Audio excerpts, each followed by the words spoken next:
launching e-Samsat Sakpole. Sakpole adalah layanan terbaru dari e-Samsat, yaitu sistem administrasi kendaraan pajak online dengan hanya menggunakan aplikasi yang ada di Android Anda masing-masing.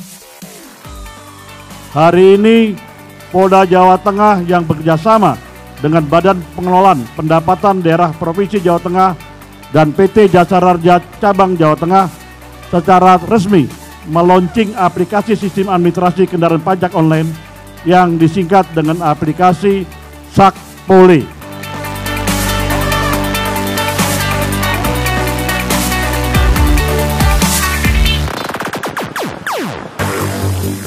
Sakpole ini sebenarnya usaha kita pol-polan untuk melayani masyarakat agar masyarakat gampang membayar pajak dari manapun di seluruh Indonesia ini. Minimal tidak ngantri untuk pembayaran pajak tahunan.